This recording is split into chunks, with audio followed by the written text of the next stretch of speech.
The Federal Reserve might want to fix your wallet by turning it from this into this. Though your wallet is still designed for dollar bills, Americans have been using cash to buy things less and less over the years. That's part of why the Fed is considering digitizing the US dollar, giving people money they can access on their phone and bypassing electronic payments that can be slow and costly for businesses.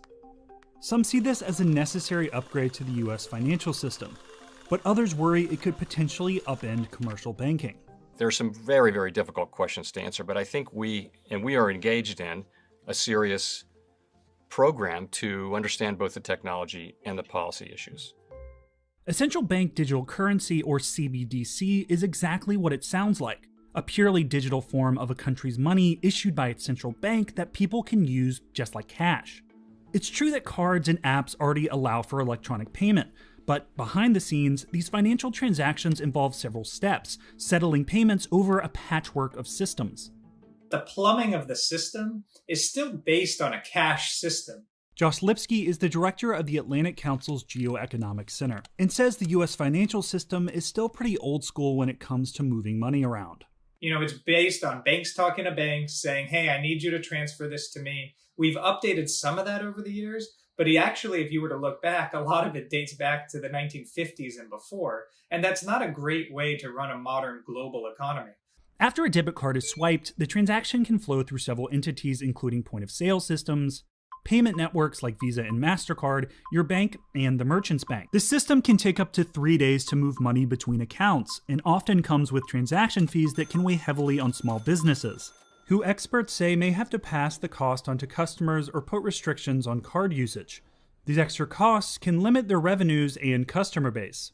CBDCs could bypass this system, allowing digital money to flow directly between two people, in the same way you hand over cash at the register.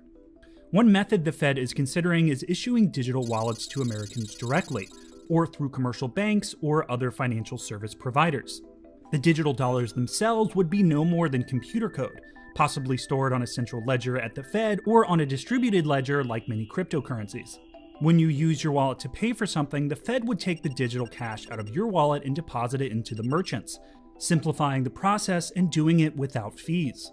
These could be done through an app on a phone, or for those without smartphones, an SMS text message or debit card. Besides frictionless payments, a digital dollar could help the 8.4 million unbanked households who don't have a debit or credit card and can get left behind in a cashless world. For example, instead of mailing checks, the government could deposit your tax refund or stimulus payments directly into your Fed wallet, making the money available immediately. Proponents also say CBDCs offer a much more effective tool for central banks to enact monetary policy. Right now, the Fed influences interest rates across the entire economy by setting borrowing rates between banks, known as the federal funds rate. But this is often a fraught process that doesn't always produce the desired results. The Fed sets this benchmark rate and other private banks are supposed to queue off it, and then your mortgage is supposed to queue off it. Does that really work? How much time does it take? And the answer that economists will tell you is it works, but there are probably more efficient ways to transfer monetary policy. Economists believe that if the Federal Reserve were to assign interest rates to the money stored in digital wallets, it would be much more effective at influencing economic decision-making at the household level. According to a January survey, 60% of central banks around the world are currently experimenting with CBDCs. The Bahamas was the first country to release a digital currency, called the Sand Dollar, in October 2020. And China has been developing and testing a digital version of the yuan. But there are questions about how a digital currency would work in the US. Legitimate digital public money could help drive out bogus digital private money. It could help improve financial inclusion, efficiency, and the safety of our financial system if that digital public money is well designed and efficiently executed, which are two very big ifs. The recent rise of cryptocurrencies like Bitcoin and private currencies like Facebook's Diem have spurred central banks to explore CBDCs in an effort to keep pace. Experts say these alternative currencies expose the risk of money and payments circulating outside the watchful eyes of central banks. This is a blind spot for them because when they're setting monetary policy, they like to know how much money is in circulation, broadly how that money is being used. And so that helps them understand the macroeconomics and the fundamentals of the economy at any given time. But by keeping up with new competitors, CBDCs could threaten to leave traditional banking behind. So if the Fed were to become a bank in a traditional sense and actually issue people money and hold people's money directly, then you might hold less money in your Bank of America app, and that would cut into their business model. So they have to think about how digital currencies affect their business. Because of these issues, the Federal Reserve is still studying the scope and structure of how a digital dollar would work and how it could be integrated into the current banking system.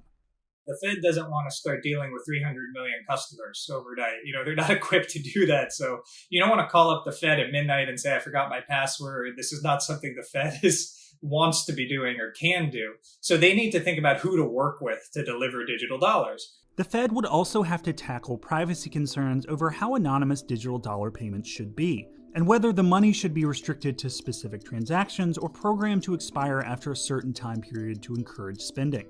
It plans to release a discussion paper on the benefits and risks of a digital dollar this summer, and has said it wouldn't move forward without support from Congress. Many experts say the Fed will need to figure out a digital dollar to keep up with the pace of a rapidly changing global economy.